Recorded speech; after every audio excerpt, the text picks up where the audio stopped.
Mabilis ang pangyayari. Bagsak agad si Bokyo at nakita ng dalawang mata ni Kapitan ang nangyari. Kaya naman, gulat na gulat siya. Alis!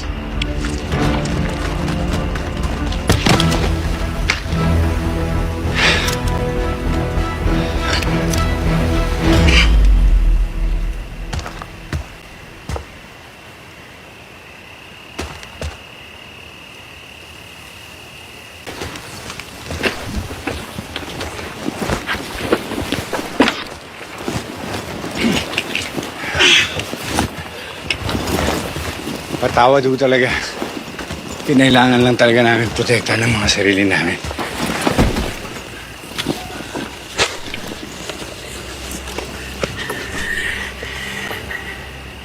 Alam ko ho na walang kabayaran. Pero sana ho tanggapin niyo to.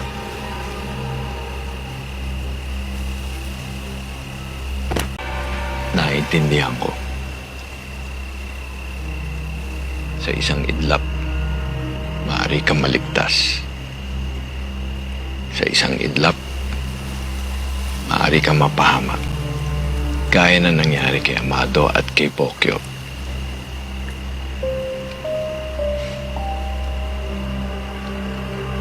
Sa mundong ito, may mga bagay na pwedeng tubusin. May mga bagay na pwedeng bawiin. Pero sa kasamaang palad, may iba na hindi na.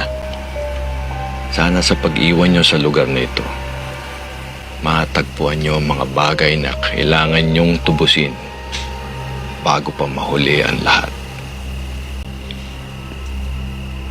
Tara.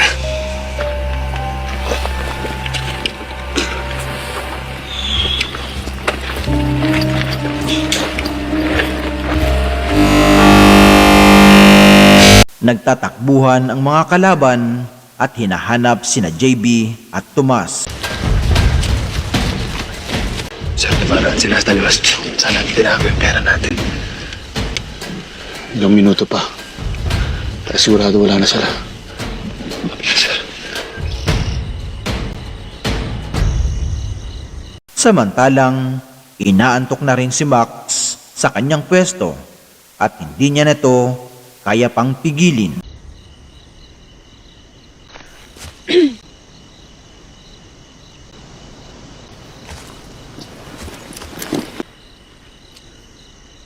Nang masigurado na ni JB at Tomas na wala na ang mga kalaban, agad silang lumabas sa kanilang pinagtataguan. Nasa kakahuyan na sina Benji para magbantay sa kanilang pagdaan. Dahil ang ikot natin, sir. Buti na lang din nila nakita itong pera natin.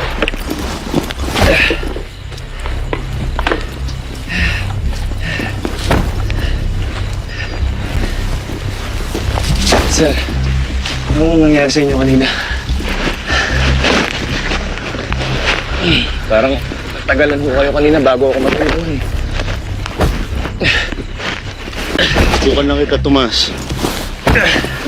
Kung kaya mo.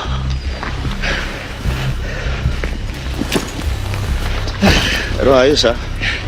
Mahusay ka na, Tomas. Sir, paano ako sa'yo?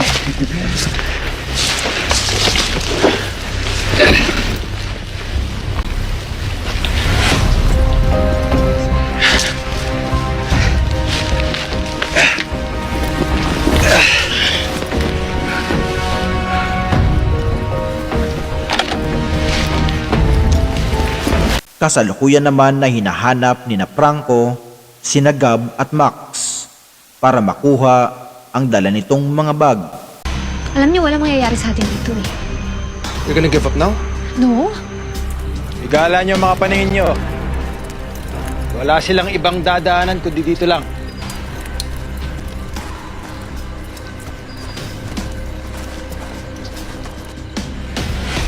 Mas mapapabilis tayo kung maghihiwa-hiwalay tayo sa paghahanap. Okay, tara. Ay.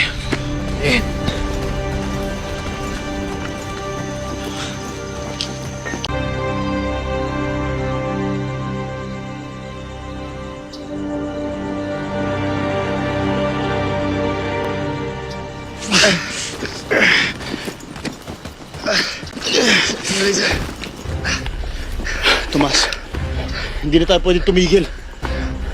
Malapit na sila, halika na.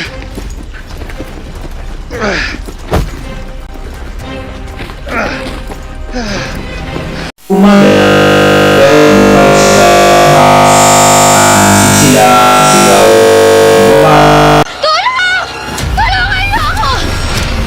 What was that? Takpan natin.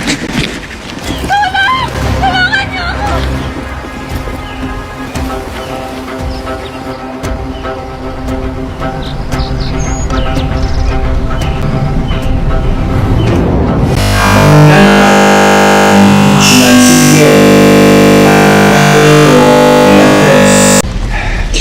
Andres, sana isang araw matagpuan mo rin yung kapatid mo. Sana mahanap mo. Miss ka na ba? Ayos lang. Pero hindi. Kasi tingin ko, parang wala na akong may tutubos pa eh.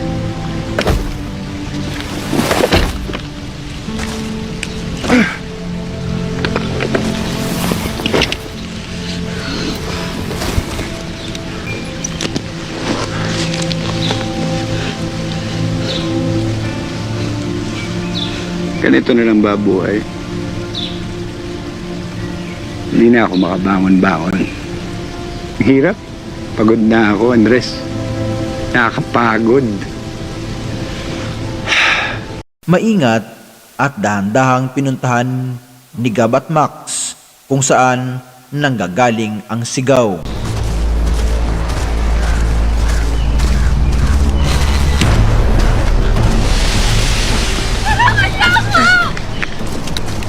Please don't hurt me, please. Hindi ako nakipaglokohan sa'yo. Kasama mo ba yung mga magnanakaw na yun? Hindi ko. Nasaan sila? Hindi ko. Hindi ko.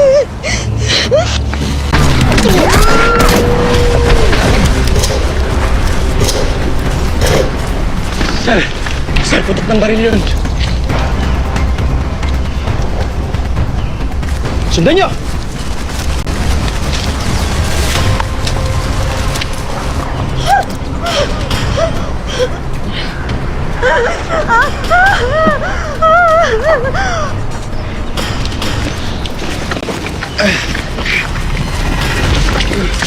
Si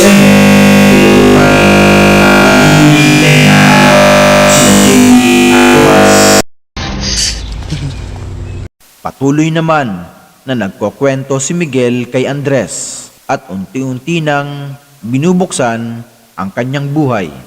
Alam mo, dati masaya buhay ko eh. Sundalo ako. May pamilya ako. Asawa, anak. Masaya kami. Pero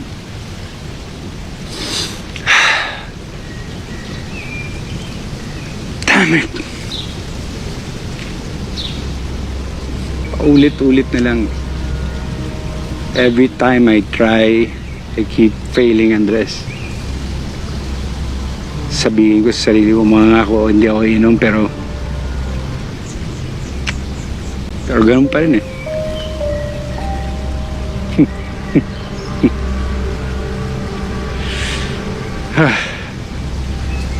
So ngayon iniisip ko, paano ko pa mabubuo pamilya ko sa lahat ng mga nagawa ko.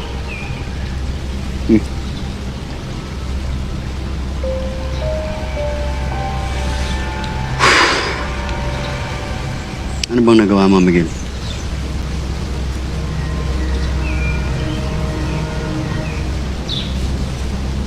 Nakapatay ako, Andres.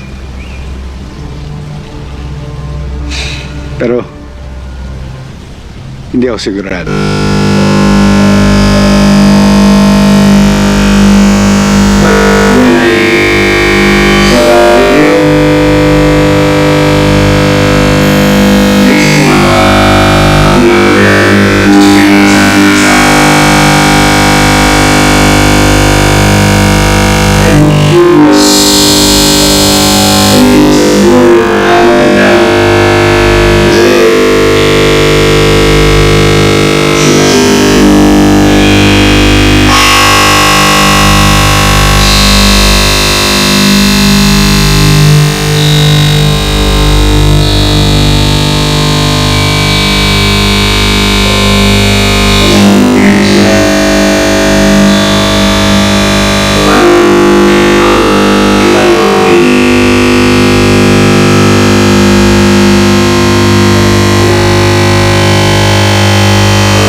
Sinubukan ni JB na kontakin ang bawat isa pero hindi pa rin gumagana ang kanilang communication.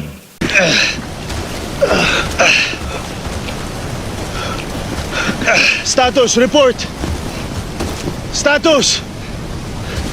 Kamusta comms mo? Wala, sir. Negative. Kanina ko pa tinatry.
Nagpatuloy na rin si Andres at Miguel sa kanilang paglalakad pero hindi pa sila gaanong nakakalayo. Biglang may narinig silang putok sa kanilang likuran.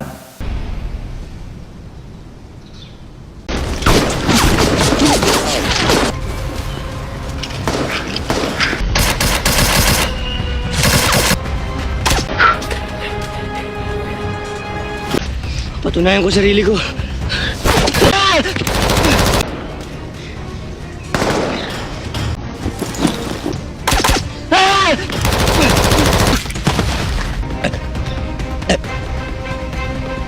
Laking gulat ni Andres nang patakbong umiiyak si Rita papunta sa kanilang kalaban.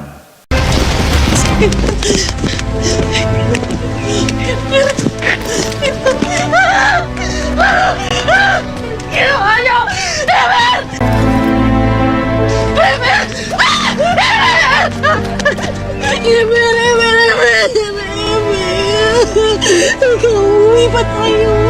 Uwi pa tayo! Teka! Evan! Evan!